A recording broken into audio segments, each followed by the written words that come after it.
একজন লোক ছোটবেলা গল্প শুনেছি, বট গাছের নিচে শুয়ে শুয়ে আল্লাহর গালি দিচ্ছে। আল্লাহর কেমন বিবেক, ইয়া বড় বট গাছ আর বট ফলগুলা এত ছোট ছোট, আর লাউ গাছ আর কুমড়া গাছের ইয়েটা কি খুব মোটা না চিকন? চিকন হয়ে এরকম বেড়ে ওঠে লাউ গাছ। লাউ গাছরে দিল আল্লাহ এত চিকন করে, ফল দিছে এত মোটা। আর এত বিশাল বড় বট গাছ, এটার ফল হলো এত ছোট। তো আল্লাহর গালি দিতে দিতে কোন সময় যে ঘুমায় গেছে নিজেও জানে না। হঠাৎ করে নাকের মধ্যে শটান করে বট ফল পড়ছে একটা, লাভ দিয়ে উঠছে, নাক দিয়ে রক্ত বের হওয়া শুরু হয়েছে। রক্ত মুছতে মুছতে মনে মনে ভাবে, আসলেই তো আমি বড় একটা উল্লুকা পাঠা।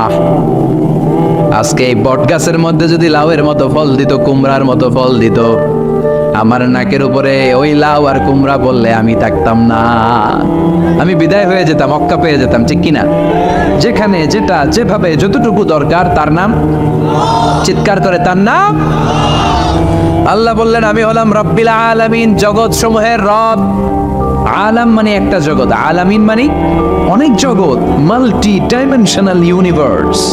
উদ্ভিদ জগতের রব তিনি, প্রাণী জগতের রব তিনি, সাগর জলের অতল গহ্বর জগতের রব তিনি, মহাকাশের জগতের রব তিনি, সৌর জগতের রব তিনি, অদৃশ্য জগতের রব তিনি। চিল্লায় বলেন ঠিক কিনা?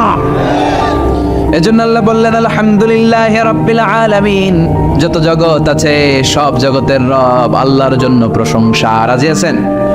আরো শুনবেন, শেষ করে দেই। আর রহমানির রহিম, তিনি দয়ার সাগর, তিনি দয়ালু, তিনি মায়াবী, তার মায়ার শেষ নাই, তার দয়ার শেষ নাই, তিনি দয়ার সাগর। আল্লাহ তুমি দয়ার সাগর, রহমানুর রহিম, তোমার দয়াই পূর্ণ আমার সারা নিশিদিন। সুবহানাল্লাহ পড়েন। আল্লাহ বলল রাহমাতি ওয়াসিআত কুল্লা শাই, সব জায়গায় আমার রহমত বিস্তৃত, এমন কোন জায়গা নাই যেই জায়গায় আমি আল্লাহর রহমত নাই। আল্লাহর রহমত ছাড়া পৃথিবীতে কিছু হয় নাকি? এই যে আজকে বসে আছি, ওয়াজ শুনতেছি, কার রহমতে? কার দয়ায়? আল্লাহ বললেন এই রহমত, দয়ার, ভালোবাসারে আমি সৃষ্টি করার পরে 100 টুকরা করলাম। কয় টুকরা? 100 টুকরা করার পরে নিজের মধ্যে আমি 99 টুকরা দয়ার ভালোবাসা রেখে দিলাম। 1 টুকরা দয়া মায়া পৃথিবীর সবার মাঝে ঠেলে দিলাম। সাইয়েদনা আদম থেকে শুরু করে up to the day of judgment, কিয়ামত পর্যন্ত সবার মাঝে আল্লাহ রহমতের 1 টুকরা দিছে, ছিটে ফোঁটা। হুজুর পাইছে একটু, আমি পাইছি একটু, উনি পাইছে, উনি সবাই মিলে আমরা 1 ফোঁটা ভাগে যোগে পাইছি দয়া আর ভালোবাসা। সবাই মিলে 1 ভাগ ভালোবাসার, আর 99 ভাগ ভালোবাসা কার? ওনার ভালোবাসা বেশি না কম?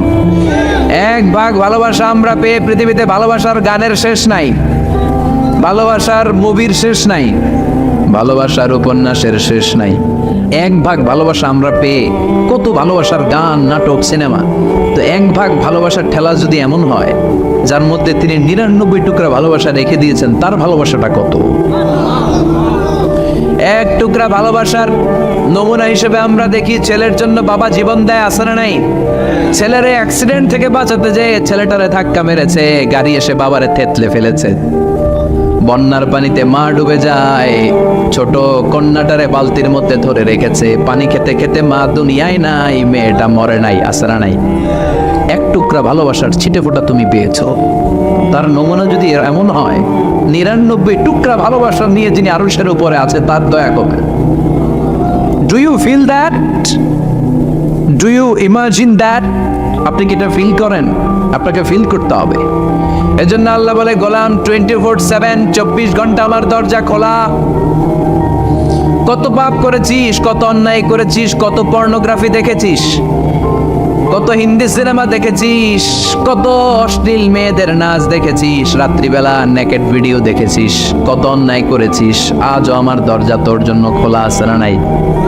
চোখের পানি ছাড়, যায় নামাজটা বিছিয়ে দে, 2 রাকাত নামাজ পড়ে আমার ডাক দে, ডাক দেওয়ার সাথে সাথে তোর দোয়া কবুল হয়ে যাবে। কত পাপ করেছিস, আল্লাহ ডেকে বলে তোর পাপ যদি হয় খালের পানির সমান, বিলের পানির সমান, আমি আল্লাহর দয়া তো সাগরের পানির সমান। তোর পাপ যদি হয় পাহাড়ের সমান, জেনে রাখ আমি আল্লাহর দয়া আকাশের সমান। ভরসা লাগে? আল্লাহর উপর ভরসা লাগে না? মনে রাখবেন এখানে আমরা সবাই পাপী। আমরা কি? কুল্লুকুম খাত্তাউন, খায়রুল খাত্তাইনা তাওয়াবুন। সবাই পাপী, কিন্তু সবচেয়ে ভালো পাপী ওই পাপী যেই পাপী পাপ করার পরেই তওবা করে। তওবা করতে রাজি আছেন তো? যত পাপ আপনার হোক, টেনশন নাই, আমাদের ভরসা একজনের উপর। চিল্লায় বলেন, তিনি কে? বনি ইসরাইলের এক আবেদ 100 বছর ইবাদত করেছে। কিয়ামতের দিন আল্লাহ খুশি হয়ে বলবেন, ও আল্লাহর ওলি, উদখুলিল জান্নাতা বিরহমাতি, go to the paradise with my mercy. আমার দয়ায় আর ভালোবাসায় জান্নাতে ঢুক। আল্লাহর ওলি বলবে, বালবি আমালি, আপনার দয়া দিয়ে জান্নাত কেন? আমার আমল দিয়ে যেতে চাই, আমি নামাজ তো কম পড়ি নাই, তো দয়া লাগবে কেন আপনার? আল্লাহ বলবেন, তাই? আমার দয়া ছাড়া তুই জান্নাতে যেতে পারবি? কি আমল করেছিস তুই? ওকে, লেটস মেক এ ক্যালকুলেশন, চল একটা হিসাব করি। তোর শত শত বছরের তাহাজ্জুদ গুলারে এক পাল্লায় রেখে দে, আর দয়া করে মায়া করে দুনিয়াতে সৌন্দর্য দেখার জন্য চোখ যে দিয়েছি, চোখটা একটা পাল্লায় রেখে দে। এক পাল্লায় 500 বছরের তাহাজ্জুদ, আরেক পাল্লায় কি? এই দুটি চোখ দিয়েছি বলে দেখো যে কত অপরূপ নয়নাভিরাম, খেতে খামারের জুড়াই জ্বালা, বিধুর ধূপ তোমারে দেয়া, চোখের শুকুর জানাবো তার ভাষা কই। যতই দেখি ততই যেন পলক ছাড়া চেরই। সুবহানাল্লাহ পড়ে। এক পাল্লায় চোখ রাখা হবে, আর এক পাল্লায় 500 বছরের তাহাজ্জুদ রাখা হবে। ওজন দেওয়ার পরে দেখা যাবে মুহূর্তের মধ্যে চোখের পাল্লা ভারী হয়ে গেছে। আল্লাহ বলেন, এবার হিসাব বলে তুই জাহান্নামে যাবি, go to the hell fire, জাহান্নামে যা। আল্লাহ মাফ চাই, দোয়াও চাই, জাহান্নামে আমি করতে পারব না, মাফ করে দেন, আমি বুঝি নাই। আপনার দয়া, রহমত, ভালোবাসা ছাড়া কশিন কালে কারো জান্নাতে ঢোকা সম্ভব? এজন্য আল্লাহ বলেন, আমি রহমান, আমি রহিম। এরপর আল্লাহ বললেন, মালিক ইয়াউমিদ্দিন, আমি হলাম বিচার দিবসের মালিক। কোন দিবসের মালিক? যেই দিবসে কেউ কাউরে চিনবে না, পীর সাহেব মরিদরে চিনবে না, মরিদ পীর সাহেবরে চিনবে না, বাবা ছেলেরে চিনবে না, ছেলে বাবারে চিনবে না, নেতা কর্মীরে চিনবে না, কর্মী নেতারে চিনবে না, ভাই বোনরে চিনবে না। সূর্যটা মাথার কাছে চলে আসবে, সূর্যের তাপে মানুষের মাথার মগজগুলো গলে গলে নাকের ছিদ্র আর কানের ছিদ্র দিয়ে বেয়ে বেয়ে পড়বে। সবাই উলঙ্গ, নেকেট, সবার মুখে ইয়া নাফসি ইয়া নাফসি। সেই বিচার দিনের মালিক একজন, চিল্লায় বলেন, তিনি কে? এরপর আমরা পরিচয় দিলাম, ইয়াকা না'বুদ, আল্লাহ শুধুই আপনার ইবাদত করি, ওয়া ইয়াকা নাস্তাঈন, শুধু আপনার কাছে আমরা সাহায্য চাই। এবার দাবি দাওয়া, ইহদিনাস সিরাতাল মুস্তাকিম, ও Allah, show us the right path, show us the correct path, আমাদেরকে পথ দেখায় কে? এরপর আল্লাহরে বললাম, আল্লাহ সিরাতাল্লাযীনা আন'আমতা আলাইহিম, ওই শ্রেণীর পথ দেখান যে শ্রেণীর উপরে আপনি নিয়ামত বর্ষণ করেছেন। এই শ্রেণী হলো 4 শ্রেণী। চিল্লায় বলেন, কয় শ্রেণী? আওয়াজ করে বলেন। 1 নম্বরে নাবিয়িন, সিদ্দিকিন, শুহাদা, সালিহিন। বলেন, নাবিয়িন, সিদ্দিকিন, শুহাদা, সালিহিন। নবীরা যাদের কাছে ওহী আসতো ওনারা মাসুম। সিদ্দিক হচ্ছে সত্যের ব্যাপারে আপসহীন, তাদের লিডার হচ্ছে আবু বকর সিদ্দিক। শুহাদা আল্লাহর জমিন, আল্লাহর দ্বীনকে বাস্তবায়নের জন্য তাজা রক্ত ঢেলে যারা শহীদ হয়েছে, ঠিক কি না? আমাকে শহীদ করে সেই মিছিলে শামিল করে নিও, যে মিছিলের নেতা মীরে হামজা, খোবায়েবে খাব্বাব আল্লাহর কাছে ছিল অতি প্রিয়, শামিল করে নিও। পড়েন আমিন। এই 4 শ্রেণীর পথ আল্লাহ তুমি আমাদের দাও। গায়রিল মাগদুবি আলাইহিম ওয়ালাদ-দাল্লিন, 2 শ্রেণীর পথ থেকে আমরা পানা চাই। এক হলো গায়রিল মাগদুবি আলাইহিম, যাদের উপর তোমার রাগ, তোমার গোসা, তোমার ক্রোধ, লানত প্রাপ্ত ওই ইহুদি জাত থেকে আমরা পানাহ চাই। ওয়ালাদ-দাল্লিন, ভ্রষ্ট যারা নাসারা, সব মুফাসসিররা একমত যে আল মুরাদু বি আল মাগদুবি আলাইহিম আল ইয়াহুদ ওয়াল মুরাদু বিদ-দাল্লিন আন-নাসারা। সব মুফাসসিররা পৃথিবীতে একমত যে মাগদুব আলাইহিম দ্বারা বোঝানো হয়েছে ইহুদিদেরকে। পৃথিবীর সবচাইতে টেরা জাতি, নিজেদের 70,000 নবীকে নিজেরা জবাই করেছে। নাউজুবিল্লাহ পড়বেন না? বিশ্ব নবীকে হত্যার ষড়যন্ত্র করেছে, ছাগলের গোশতের মধ্যে বিষ মাখিয়ে আমার বিশ্ব নবীরে খাওয়াতে চেয়েছে। এমনকি বিশ্বনবী ইন্তেকালের পর বিশ্বনবীর লাশ মোবারক চুরির ষড়যন্ত্র করেছে। এরা সবচেয়ে বড় সুদখোর, সবচেয়ে বড় মুনাফিক। সবচেয়ে বড় বাটপার। এই জাতিটার নাম হচ্ছে ইহুদি। এইডসের ছড়াছড়ি পৃথিবীতে ছড়িয়েছে ওরা। বম্বিং হামলা, বোমা হামলা কারে বলে, ককটেল ফুটানো, গ্রেনেড হামলা পৃথিবীবাসী জানতোই না, ওরা শিখিয়েছে। বিমান কেমন করে পাইলটকে হাইজ্যাক করে ছিনতাই করতে হয় ওরা শিখিয়েছে। এজন্য ওদের সাথে মুসলমানদের কোনো সম্পর্ক নাই। চিল্লায় বলে ঠিক কি না? এরপরে ওরা দলিন, যারা ভ্রষ্ট, পথভ্রষ্ট, ঈসা আলাইহিস সালাম রে মানতে মানতে আল্লাহর ছেলে বলে দাবি করে, ওই নাসারাদের থেকেও আমরা পানাহা চাই। ঠিক কিনা? এই সুন্দর প্রার্থনা যখন আমরা করলাম, এখন আমিন বলার দরকার আছে না নাই? আওয়াজ করে পড়ে না আমিন। বিশ্বনবীর সাহাবারা বলতেন, যখন সকাল হয় সন্ধ্যার জন্য অপেক্ষা করো না, আবার যখন সন্ধ্যা পর্যন্ত পৌঁছবে পরদিন সকালের জন্য অপেক্ষা করো না, তার আগেই ডাক চলে আসতে পারে। ঠিক কিনা? আবার বিশ্বনবী বলতেন, নামাজে যখন দাঁড়াও সাল্লু সালাতান মুআদ্দিয়া, মনে করো এটাই তোমার জীবনের হতে পারে শেষ নামাজ। পারফর্ম দ্য সালাহ as if this is your last and final prayer. এমন ভাবে সালাত পড়ো মনে করো হতে পারে এটা জীবনের শেষ নামাজ। একদিন মাটির ভেতরে হবে ঘরে মন আমার, কেন বন্ধ দালান ঘর, প্রাণ পাখি উড়ে যাবে পিঞ্জর ছেড়ে, ধরা ধামে সবই রবে তুমি যাবে চলে, বন্ধু বান্ধব যত মাতা পিতা দ্বারা সুত সবই হবে তোমার বরে মন আমার, কেন বন্ধ দালান ঘর, একদিন মাটির ভেতরে হবে ঘরে মন আমার, কেন বন্ধ দালান ঘর। ঠিক না? চলে যেতে হবে। এজন্য এটা যেন আমাদের মাথায় থাকে যে আমরা থাকতে আসি নাই, আমাদের আখিরাতটা যেন সুন্দর হয়, সবসময় এই চিন্তা রাখতে হবে।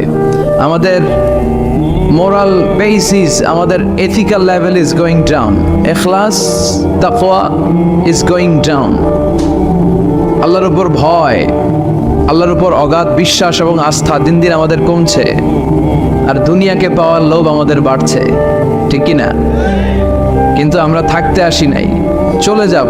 আমাদের অনেক লাগবে। গোটা বিশ্বে দেখবেন যে একটা প্রতিযোগিতা মানুষের মধ্যে, ছুটছে মানুষ পাগলের মতো, আরো লাগবে, আরো টাকা লাগবে, আরো সম্মান লাগবে, আমার আরো দাপট লাগবে, আরো জায়গা লাগবে, আরো ফ্ল্যাট লাগবে। আছে না নাই? বিশ্বনবী বলেন, বনি আদমের প্রত্যেককেও যদি একটা স্বর্ণের পাহাড়ের মালিক বানিয়ে দেয়া হয়। কিসের পাহাড়? কথা বলেন। আচ্ছা, একটা স্বর্ণের পাহাড়ের মালিক যদি আপনি হন, আপনার পুরো 14 পুরুষ মিলে ওই স্বর্ণের পাহাড় যদি বিক্রি করেও খান, ওই পাহাড়ের অর্ধেকও শেষ করতে পারবেন? বিশ্বনবী বললেন, প্রত্যেককে যদি একটা স্বর্ণের পাহাড়ের মালিকও বানিয়ে দেয়া হয়, প্রত্যেকে চাবে আরো একটা স্বর্ণের পাহাড় কেমনে নেওয়া যায়। কত বড় টাকা! ঠিক কিনা? কবরের মাটি ছাড়া কোনো কিছু বনি আদমের এই মুখকে বন্ধ করতে পারবে? আরো লাগবে, খাই খাই খাই খাই, আরো দাও, পাই নাই, এরকম অসন্তোষ আছে না নাই? অল্প খাবেন, অল্প পড়বেন, অল্প জমাবেন, অল্পের ভেতরে বরকত দিছে কে? এজন্য বেশি বেশি আমরা করব না, অল্পে সন্তুষ্ট থাকবো, আর শুকর করব একজনের। তিনি কে? কারণ তিনিই পারেন আপনার মনের সব জ্বালা যন্ত্রণা দূর করে দিতে। আল্লাহ পাক আমাদেরকে সহি সমঝ দান করুক। সবাই পড়েন আমিন। আপনাদের কষ্ট হচ্ছে না তো? বলেন কি? রাত বাজে 11:30। শহরের ভেতরে এত রাতে কথা বলা যায়? হ্যাঁ, কথা বলা যাবে? তো আমরা খুব বেশি লম্বা চড়া সময় নিব না। শহরের মানুষ খুব ব্যস্ত থাকে, কারো অফিস আছে সকালে, কারো ব্যবসা প্রতিষ্ঠান খুলতে হবে। তো আমরা অল্প কয়েক মিনিট, অল্প সময় কথা বলবো, বেশি লম্বা সময় নিব না। তবে যতক্ষণ শুনবো মনোযোগের সাথে শুনবো, ইনশাল্লাহ পড়েন। আর ওঠা বসা করা যাবে না। করা যাবে? তো আমরা অল্প কয়েক মিনিট কথা শুনবো আমলের নিয়তে। আগে নিয়তটাকে খালেস করে নেই যে আল্লাহ, এই যে এত দামি সময় ব্যয় করে আমরা আসলাম, যা শুনবো এটা যেন আল্লাহ আমল করতে পারি। চিল্লায় পড়েন আমিন। আজকে কোরআনের সবচেয়ে দামি সূরাটা নিয়ে আমি কথা বলবো। সবচেয়ে দামি। কোরআনে মোট সূরা কয়টা? সবাই বলেন। আমি যখন কথা বলি আমি ক্লাস নেই, তাফসির মাহফিল রে আমি বলি কি ক্লাস। তো ক্লাসে উত্তর করতে হয়। আমি সোজা কথার মানুষ, সোজা কথায় বিশ্বাসী, এত প্যাচগোজ নাই, সহজ কথা। আমি ক্লাস করি। আমি তাফসির মাহফিলকে নিয়েছি যে আমি প্রতিদিন রাতে একটা করে শীতকালে ক্লাস করি। তো এই ক্লাসে উত্তর দিতে হয়। টিচার যদি প্রশ্ন করে উত্তর দেওয়ার দরকার আছে না নেই? আর টিচার প্রশ্ন করে, টিচার শিখায়, ছাত্র অমনোযোগী, ফেল করার সম্ভাবনা আছে না নেই? তো আমরা যেন পাশ করতে পারি, ঠিক কি না? যতক্ষণ কথা বলবো, প্রশ্ন করলে আওয়াজ করে উত্তর দিতে হবে, বাঘের বাচ্চার মতো, ঠিক কি না? আজকে কোরআনের সবচেয়ে দামি সূরাটা নিয়ে আমি কয়েক মিনিট কথা বলবো, ইনশাআল্লাহ। পড়েন। এবার বলেন কোরআনের সবচেয়ে দামি সূরা কি? হ্যাঁ? আর ইখলাস, আর ইয়াসিন, আর রহমান, আর বাকারা। বাকারা মানে কি? গাভী মানে কি? গরু। গাভী মানে নাকি গরু? তো গাভীর নামে আল্লাহ কোরআনে একটা সূরা দিলেন। গাভীর দুধ খাবেন বেশি বেশি। বিষ্ণু বলতেন আলাইকুম বি আলবানিল বাকার, তোমরা গরুর দুধ খেও। ফাইন্নাহা তুরাম্মু মিনাল আশজার, কেননা গরুর দুধ এটা ঘাস পাতার নির্যাস। গরু কি খায়? ঘাস খায়। আবার বিষ্ণু বলতেন গরুর গোশত খায়ও কম, দুধ খায়ও বেশি, কেননা ফাইন্না ফি লাবানিহা শিফা, গরুর দুধে আছে শিফা, ও ফি লাহমিহা দা, আর গোশতে আছে রোগ। এখন অনেক ডাক্তারের সিরিয়াল দিতে গেলে ডাক্তার বলে লাল গোশত যারা খায় এরা যেন আমার সিরিয়াল না নেয়, কারণ আমি যতই ওষুধ দেব কোনো কাজ করবে না। Red meat is strictly prohibited for my patient, আমার রোগীর জন্য লাল মাংস খাওয়া নিষিদ্ধ। গরুর গোশতের ভেতরে আছে রোগ, কোলেস্টেরল বেশি। খেয়াল রাখবেন, যেই প্রাণীর পা বেশি ওই প্রাণীর গোশতের ভেতরে কোলেস্টেরল বেশি। মাছের পা আছে? কথা বলেন। মাছে কোনো কোলেস্টেরল নাই, সুবহানাল্লাহ পড়ে। মুরগির পা কয়টা? দুইটা, তার মানে কিছু আছে, তাই না? গরুর পা কয়টা?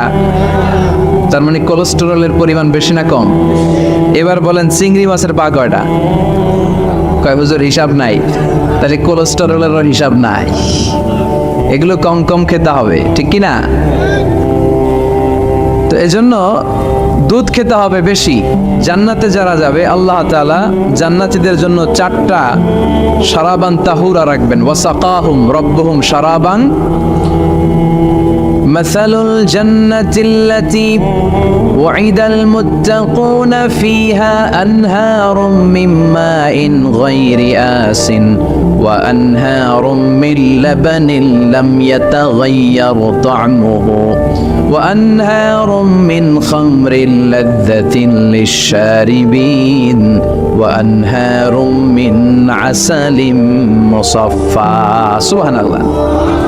জান্নাতে যারা ঢুকবে জান্নাতীদের গলায় যেন কোনো তৃষ্ণা না লাগে, এজন্য আল্লাহ তাআলা জান্নাতের ভেতরে 4 ধরনের শারাবান তাহুরার ঝর্ণা রাখবেন। কয় ধরনের? 1 নাম্বার হচ্ছে মিনারেল ওয়াটারের ঝর্ণা। মিনারেল ওয়াটার খান আপনারা? কোনটা খান? মাম খান, কেউ ফ্রেশ খায়, আর অ্যাকুয়াফিনা, আর কি খান? স্পা, আর কিনলে, এটা সবচেয়ে ভালো, এটার মধ্যে ঝামেলা কম, এটা টেস্ট করে জানা গিয়েছে। কিনলে খাবেন, কোকা-কোলা কোম্পানির, এটা ভালো পানি। কিনলে সবচেয়ে purified water ever in Bangladesh. বাংলাদেশে পাওয়া পরীক্ষিত সবচাইতে বিশুদ্ধ পানি হচ্ছে কিনলে। তো একজনকে মার্কেটিং করে দিতেছে হুজুরে। ভালো জিনিসের প্রশংসা করতে হয়, ঠিক কি না? তো জান্নাতে যারা যাবে তাদের জন্য আল্লাহ তাআলা 4 ধরনের শারাবান তাহুরা রাখবে। সুবহানাল্লাহ কইবেন না? 1 নাম্বার মিনারেল ওয়াটার, মিনারেল ওয়াটারের ঝর্ণা, আপনি ওখান থেকে দেদারসে পান করবেন। নাম্বার 2 দুধের ঝর্ণা, দুধের ঝর্ণা, ফ্রেশ মিল্ক এর ঝর্ণা থাকবে। নাম্বার 3 মধুর ঝর্ণা, মধু খাবেন বেশি বেশি, মধুর মধ্যেও শিফা আছে। এই কোরআনে 2টা জিনিসের ক্ষেত্রে আল্লাহ উল্লেখ করেছেন শেফা। এক হচ্ছে কোরআন, কোরআনটা নিজেই শেফা, সুবহানাল্লাহ। আর হচ্ছে মধু, মধুর ভিতরে শেফা আছে না নাই? আছে। তো বিশুদ্ধ পানির ঝর্ণা, দুধের ঝর্ণা, মধুর ঝর্ণা, আরেকটা থাকবে মদের ঝর্ণা। সুবহানাল্লাহ বাড়িতে গিয়ে বললেন। দুনিয়াতে মদ খাওয়া হারাম করছে কে? আর ওই আল্লাহ জান্নাতে আপনাদেরকে মদ খাওয়াবে। বোতলের মদও আছে, এটার নাম রাহিকুম মাখতুম, সিল্ড ওয়াইন। মিজাজুহা কাফুরা, কর্পূরের ফ্লেভার থাকবে। মিজাজুহু মিন তাসনিম, তাসনিমের ফ্লেভার থাকবে। মিজাজুহা জানজাবিলা, জিঞ্জার ফ্লেভার, আদার ফ্লেভার থাকবে। সুবহানাল্লাহ পড়েন। কিন্তু ওই মদ খেলে মুখে দুর্গন্ধ হবে না, মাথায় মাতলামি আসবে না। আল্লাহু আকবার। কারণ ওই মদটা জান্নাতের যে সুন্দর সুন্দর সুঘ্রাণওয়ালা গাছ আছে, ফুল আছে, ওই ফুলের নির্যাস থেকে আল্লাহ বানাবেন। সুবহানাল্লাহ পড়েন। সেজন্য এই 4 ধরনের সুপেয় পানি আল্লাহ তাআলা জান্নাতীদের জন্য রাখবেন। এর চেয়ে দামি একটা পানি রাখবেন, ওইটার নাম হচ্ছে আল কাউসার। কি নাম? পড়েন, ইন্না আ'তাইনাকাল কাউসার ফাসাল্লি লিরাব্বিকা ওয়ানহার ইন্না শানিআকা হুয়াল আবতার। সুবহানাল্লাহ। কাউসারের একটা ঝর্ণা থাকবে, এই কাউসারের পানি আহলা মিনাল আসাল, হাউজে কাউসারের পানি মধুর চেয়েও মিষ্টি। আবিয়াদু মিনাল লাবান, দুধের চেয়েও সাদা। আবরাদু মিনাস সালজ, বরফের চেয়েও ঠান্ডা। এক ঢোক যে খাবে চিরকালের জন্য তৃষ্ণা মিটে যাবে। এই সবগুলো যেন আল্লাহ আমরা পান করতে পারি। আরো জোরে পড়েন আমিন। জান্নাত এমন জায়গা, যে জায়গায় শুধু শান্তি আর শান্তি। জান্নাতে অশান্তি আছে?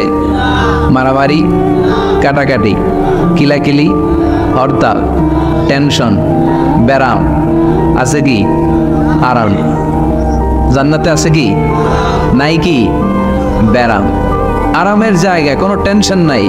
জান্নাতের ভিতরে রোদ নাই, বৃষ্টি নাই, ভূমিকম্প আছে? দুনিয়াতে ভূমিকম্পের টেনশন হয় না? বন্যা আছে জান্নাতে? পুলিশের দৌড়ানি, র্যাবের দৌড়ানি আছে? বাড়ি ভাড়ার টেনশন, বিদ্যুৎ বিল, গ্যাসের বিল, গমে ধরে না আমাদের, ঠিক কি না? জান্নাতে কোনো টেনশন না। জান্নাত হচ্ছে আরামের জায়গা। আপনারা যারা যাবেন জান্নাতে 60 হাত লম্বা হয়ে ঢুকবেন। আহলুল জান্নাতে জুরদা ওয়া মুরদা, জান্নাতীরা হবে পশমবিহীন। এই যে দুনিয়াতে দাড়ি রাখা ওয়াজিব বা সুন্নাতে মুআক্কাদা, কিন্তু জান্নাতীদের গালে কোনো দাড়ি থাকবে না, মোজ থাকবে না, গায়ে পশম থাকবে না।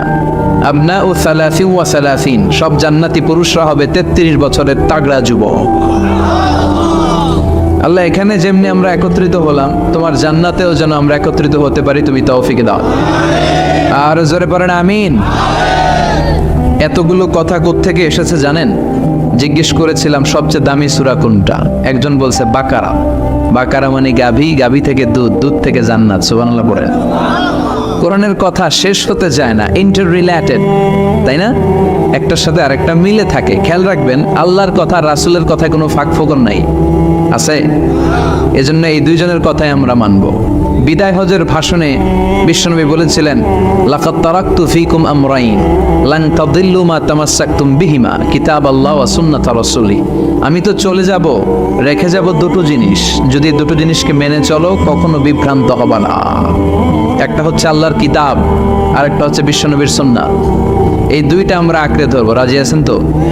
পৃথিবী যেদিকে যাক, আমি থাকবো দুইটা নিয়ে, ইনশাআল্লাহ। পড়েন, কোরআনের সবচেয়ে দামি সূরা কোনটা বলেন?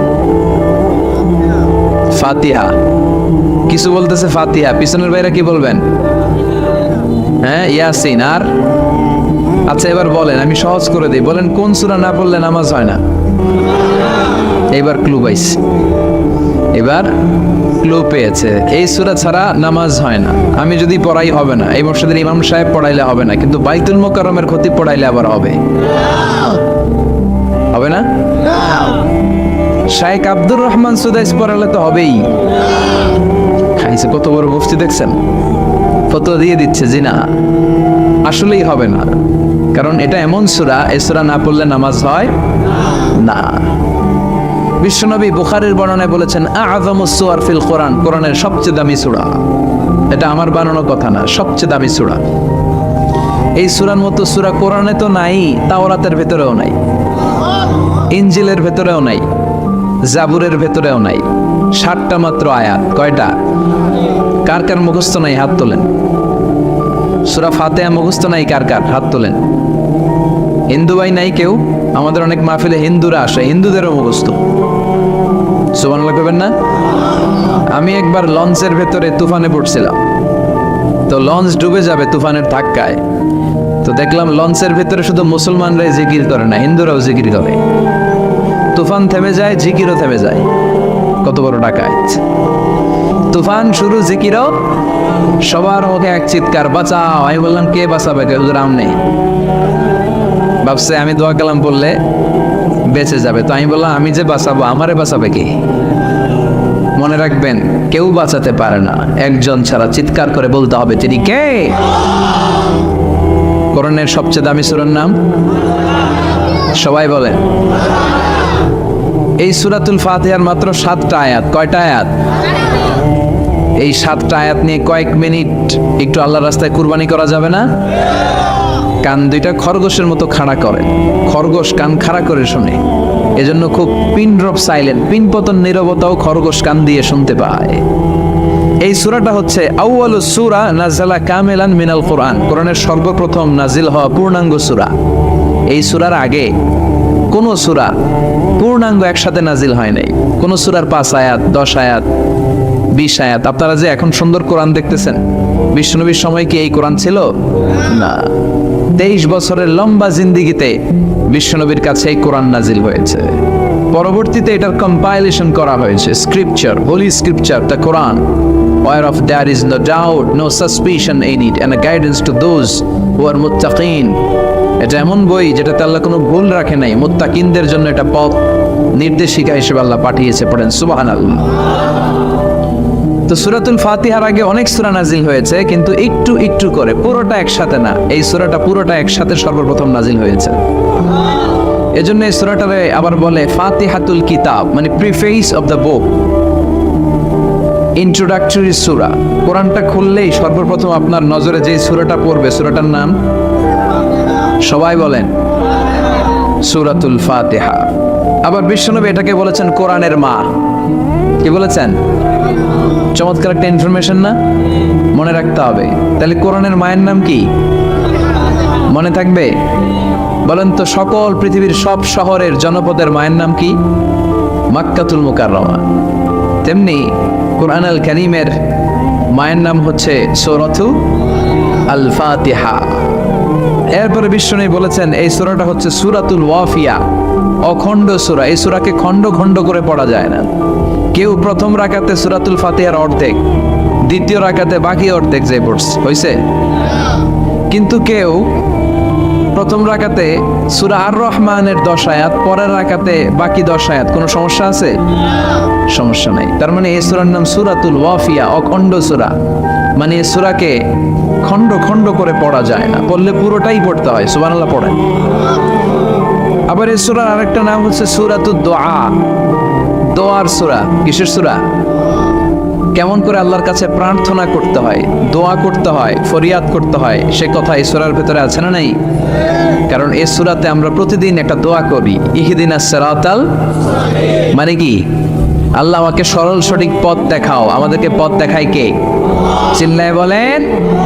আমি যদি কোনোদিন পথে ভুলে যাই, হাত ছানি দিয়ে কাছে নিও, মমতার বন্ধনে আমায় বেঁধে সব ভুল ক্ষমা করে দিও। আমি যদি কোনোদিন পথে ভুলে যাই, হাত ছানি দিয়ে কাছে নিও, মমতার বন্ধনে আমায় বেঁধে সব ভুল ক্ষমা করে দিও। পড়ে না আমি। আমরা যদি পথ ভুলে যাই, আমাদের পথ দেখায় কে?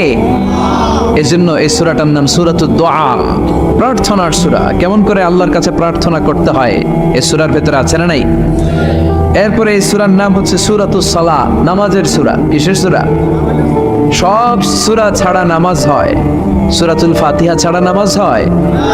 বিশ্বনবী বললেন লা সালাতা লিমান লাম ইয়াকরা বিফাতিহাতিল কিতাব। যে সূরা ফাতিহা তার নামাজে পড়ে না, তার নামাজ আল্লাহর দরবারে কবুল হয় না। এরপরে বিশ্বনবী বলেছেন এই সূরার নাম সূরাতুশ শিফা। সূরাতুশ শিফা, শেফার সূরা, আরোগ্য লাভ করার সূরা। অসুস্থ ব্যক্তির গায়ে এ সূরা পড়ে ফু দিলে সুস্থ করবে কে? বিশ্বাস হয়? বিশ্বাস হইতে হবে, ঈমান থাকতে হবে। ঈমান যদি পাক্কা হয় তাইলে কাজ করবে, তা না হইলে কাজ করবে না। অনেকে বলে, হুজুর আমি তো কত সূরা ফাতিহা পড়ে ফু দিলাম, কই আমার পেটে ব্যথা তো ভালো হয় না। যেটা কইছে তুই একটা ডাকাত, ঠিক কি না? ওর ঈমান নাই, ওর ঈমানে ঝামেলা। ফু দেওয়ার মধ্যে বেশ কম আছে না নাই? কিছু লোক আছে সারাদিন ফু দিলে মোমবাতি নিবে না, আর কিছু লোক আছে ফু দিলে পানিতে আগুন ধরে যায়, আছে না নাই? বিশ্বনবীর ফুতে বরকত বেশি না কম? সাহাবারা বলল, ইয়া রাসূলুল্লাহ সাল্লাল্লাহু আলাইহি ওয়াসাল্লাম, আমাদের কুয়ার ভেতরে পানি নাই, পানির লেয়ার অনেক নিচে নেমে গিয়েছে, পানি উঠাতে পারি না গো নবী, আপনি দোয়া করে দেন। বিশ্বনবী এসে ওযু করলেন, ওযুর কিছু পানি মুখে নিয়ে কুলি করে ওই কুলির পানি কুয়াতে ছেড়ে দিলেন। ছেড়ে দেয়া মাত্রই পাম্প মেশিন দিয়ে পানি উঠালে যেমনি লাফিয়ে লাফিয়ে পানি ওঠে, মুহূর্তের মধ্যে নিচের লেয়ারের কুয়ার পানি লাফিয়ে লাফিয়ে উপরে উঠতে শুরু করেছে। আরেক সাহাবী বললেন, ইয়া রাসূলুল্লাহ, ইয়া হাবিবাল্লাহ, আমাদের কুয়ার পানি বড্ড লবণাক্ত, লবণাক্ত পানি আমরা পান করতে পারি না, আপনি এসে দোয়া করে দেন যাতে কুয়ার লবণাক্ত পানিটা মিঠা পানি হয়ে যায়। বিশ্বনবী সাহাবীর সাথে গেলেন, ওযু করলেন, কুলির পানি কুয়াতে ছাড়লেন। 1000 বছরের লবণাক্ত কুয়ার পানি মুহূর্তের মধ্যে মিঠা পানি বানিয়ে দিল কে? এই সুন্দর ফুল, সুন্দর ফল, মিঠা নদীর পানি, আল্লাহ তোমার মেহেরবানি, তুমি কতই দিলে রতন, ভাই বেরাদর পুত্র স্বজন, ক্ষুধা পেলে অন্ন যোগাও, মানি চাই না মানি, আল্লাহ তোমার মেহেরবানি। পড়েন, সুন্দর ফুল, মিঠা নদীর পানি, আল্লাহ তোমার মেহেরবানি। সুবহানাল্লাহ পড়েন। বিশ্বনবীর ফুতে বরকত আছে না নাই? কারণ ঈমানটা ছিল তাজা। তাজা ঈমান থাকলে সব সম্ভব। চিল্লা এখন ঠিক কিনা? যে ঈমান প্রয়োজনে জ্বলে ওঠে না, যে ঈমান সত্যনের কথা বলে না, যে ঈমান প্রয়োজনে জ্বলে ওঠে না, যে ঈমান সত্যনের কথা বলে না, যে ঈমান বাস্তবে নাই, যে ঈমান অন্তরে নাই, মুখে শুধু কথার কলি, কি করে তারে বলো ঈমানে বলি, ঠিক কি না? কি করে তারে বলো ঈমানে বলি, কি করে তারে বলো ঈমানে বলি। যে ঈমান দিন কায়েমের আন্দোলনের ধার ধারে না, যে ঈমান লেবাসধারী কোরআন হাদিস তাও পড়ে না, যে ঈমান খাজার নামে মাজার গড়ে ফুলুস কামায়, আছে না নাই? যে ঈমান শিরকিয়াতের আমল করে ভীত না হয়, যে ঈমান ঈমানে বলে নাস্তিকতার মঞ্চে ওঠে, আছে না নাই? যে ঈমান বাতিল মতের দোসর হয়ে ফায়দা লুটে, যে ঈমান শুধুই কেবল খায় দায় আনন্দ করে, যে ঈমান দেখে না যে আরাকানে ভাইরা মরে, যে ঈমান বাস্তবে নাই, যে ঈমান অন্তরে নাই, মুখে শুধু কথার কলি, কি করে তারে বলো ঈমানে বলি, কি করে তারে বলো ঈমানে বলি, কি করে তারে বলো ঈমানে বলি। চিৎকার করে বলেন ঠিক কি না? তার মানে ঈমানে ঈমানে পার্থক্য আছে না নাই? আমরা পাক্কা ঈমানদার হতে চাই, আমরা পরিপূর্ণ মুমিন হতে চাই। যে ঈমান ছিল আবু বকরের অন্তরে, যে ঈমান ছিল ওমরে ফারুকের অন্তরে, আল্লাহ তুমি কবুল করো। তাহলে এই সূরা এমন সূরা যে সূরা পরে ফু দিলে অসুস্থরে সুস্থ করে দেয় কে? বিশ্বাস হয়? ঈমান আছে তো? গন্ডগোল নাই তো? ফু দিলে সুস্থ হয়ে যাবে। সূরাতুশ শিফা। নিজেই নিজেকে রুকিয়া করবেন, তাবিজ ঝুলাবেন না। তাবিজ ঝুলাতে বিশ্বনবী নিষেধ করেছেন। যে তাবিজ ঝুলায় আল্লাহ তাআলা ওই তাবিজের উপর তাকে ন্যস্ত করে দেয় আর বলে আমার রহমত তোর থেকে তুলে নিলাম, দেখি তোরে কে বাঁচায়। এজন্য আজ থেকে তাবিজ যা আছে ছিঁড়ে ফেলবেন। আল্লাহ সহি সমঝ দান করো। আল্লাহ বললেন ইন্না সামি'না কুরআনান আজাবা, জিনদের কথাকে আল্লাহ কোট করলেন, নিশ্চয় আমরা শুনলাম কুরআনান আজাবা, আজীব কোরআন, ইয়াহদি ইলার রুশদি ফাআমান্না বিহি, যেই কোরআনটা হেদায়েতের দিকে মানুষকে পথ দেখায়, ফলে আমরা সবাই কোরআনের উপর ঈমান আনলাম। সুবহানাল্লাহ। খেয়াল করেছেন কতগুলো নাম আল্লাহ কোরআনের জন্য দিয়ে দিলেন। আল্লাহ বললেন এটা কোরআনে আজীব, বললেন এটা কোরআনে আযীম, বললেন এটা কোরআনে আরবি, আল্লাহ বললেন এটা কোরআনে হাকিম, এটা কোরআনে করিম, এটা কোরআনে মজিদ। এই সবগুলো থইয়া আমরা ডাকি কি? কোরআন শরীফ। এবার চান্দলার ভাইয়েরা বলেন, আজ থেকে এই কোরআনকে কি কোরআন শরীফ বলবেন না কোরআন মজিদ? কোরআন শরীফ বলবেন না কোরআনে করিম? কোরআন শরীফ বলবেন না কোরআনে হাকিম? আল্লাহ এটাকে বললেন বাল হুয়া কোরআনুম মজিদ, এটা হচ্ছে মহিমান্বিত কোরআন, এটা হচ্ছে সম্মানিত কোরআন, মহাবিশ্বের মহাবিশ্বয় সবচাইতে নন্দিত কিতাবটা আজকে আমাদের কাছে নিন্দিত।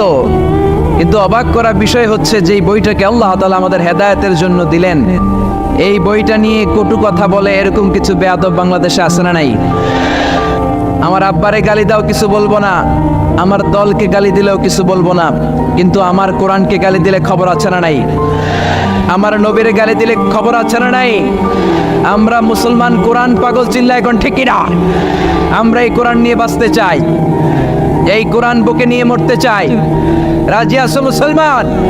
কারা কারা রাজি? তো হাত উঁচু করে আল্লাহর দেখাও।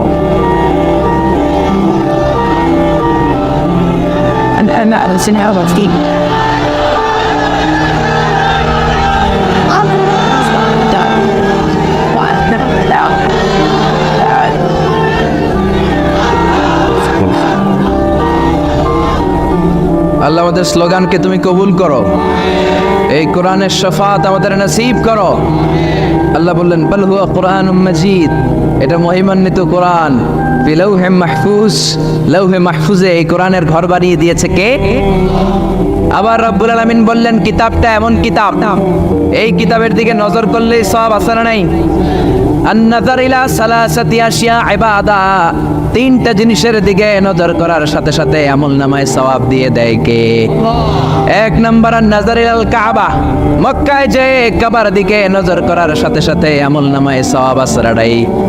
দুই নাম্বার আন-নাযার ইলা ওয়াজহিল ওয়ালিদাইন, মা বাবার চেহারার দিকে রহমতের নজর নিয়ে যদি তাকান, কবুল হজের সওয়াব আমলনামায় দিয়ে দিবে কে? তিন নম্বরে আন-নাযার ইলাল মুসহাফ, আল্লাহর কোরআন পড়তে পারে না, বয়স 70 হয়েছে 80 হয়েছে, কোরআন পড়তে পারে না, চোখের পানি ছাড়ে।